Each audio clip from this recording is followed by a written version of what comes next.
Halo pemirsa, apa kabar Anda hari ini? Semoga Anda sehat selalu. Di video kali ini admin akan menginfokan tentang penyakit yang sering menyerang tanaman cabai, yaitu busuk pucuk. Tapi sebelum lanjut ke videonya, silahkan tekan tombol subscribe dan tanda notifikasi agar tidak ketinggalan video terbaru dari channel ini, dan untuk yang sudah subscribe admin ucapkan terima kasih. Cendawan Phytophthora bisa menyerang seluruh bagian tanaman, mulai dari akar, batang, daun hingga buah cabai. Pada musim hujan seperti sekarang ini, tanaman cabai sangat rentan terserang penyakit busuk batang.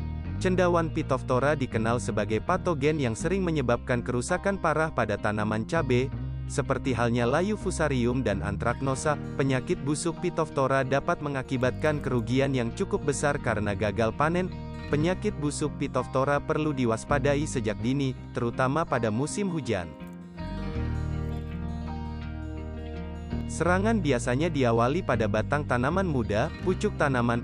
Gejalanya batang muda terlihat membusuk seperti tersiram air panas, jika dipegang kulit batang muda terkelupas.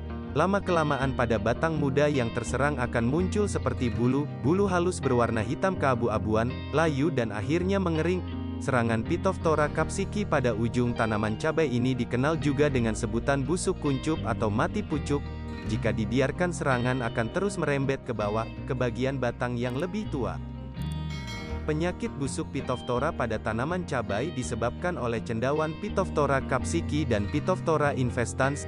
Busuk Phytophthora yang menyerang batang dan cabang dikenal dengan penyakit busuk batang. Sedangkan serangan yang terjadi pada pucuk tanaman dikenal dengan istilah busuk kuncup atau mati pucuk dan pada daun disebut busuk daun.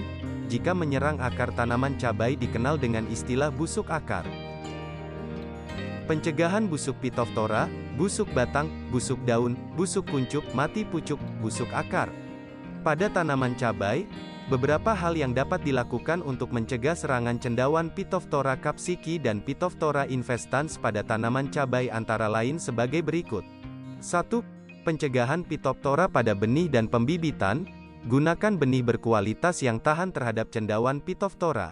Jika membuat benih sendiri, gunakan benih dari tanaman yang sehat dan tidak terinfeksi Phytophthora. Gunakan benih dari tanaman cabai yang tidak berdekatan, jauh dari tanaman cabai terinfeksi. Bersihkan tanah untuk menyemai benih cabai dari sisa-sisa akar tanaman lain. Kukus tanah untuk menyemai benih cabai dengan suhu 100 derajat Celcius selama plus 30 menit. Hal ini bertujuan untuk mematikan jamur Phytophthora yang kemungkinan ada pada tanah tersebut. 2. Pengolahan lahan untuk mencegah busuk Phytophthora. Bersihkan lahan dari sisa-sisa tanaman sebelumnya, sebab ada kemungkinan tanaman tersebut terinfeksi cendawan Phytophthora. Tanah untuk budidaya cabai dibajak, dicangkul, kemudian lakukan penjemuran selama 2-3 minggu untuk mematikan spora cendawan Phytophthora yang kemungkinan ada di dalam tanah. 3. Tindakan pencegahan penyebaran busuk Phytophthora. Setelah pindah tanam, mulai umur 10 HST kocor tanaman dengan Trichoderma, lakukan setiap 7 hari sekali, dosis lihat pada kemasan produk yang digunakan. Trichoderma berfungsi untuk menekan pertumbuhan cendawan Phytophthora di dalam tanah. 4. Pengendalian busuk Phytophthora secara kimiawi. Pengendalian penyakit busuk pada tanaman cabai yang disebabkan oleh cendawan Phytophthora capsicii dan Phytophthora infestans bisa dilakukan dengan penyemprotan fungisida secara rutin. Untuk mendapatkan hasil yang maksimal gunakan 2 atau 3 jenis fungisida dengan bahan aktif yang berbeda. Semprotkan fungisida secara bergantian dengan interval 3 hari sekali. Tambahkan perekat jika menanam cabai dilakukan di musim hujan. Khusus untuk fungisida skor hanya bisa dicampur dengan insektisida yang berbahan aktif profenofos. Demikian tadi pemirsa, penjelasan admin tentang cendawan Phytophthora, semoga bermanfaat. Terima kasih sudah menonton, sampai jumpa lagi di video selanjutnya.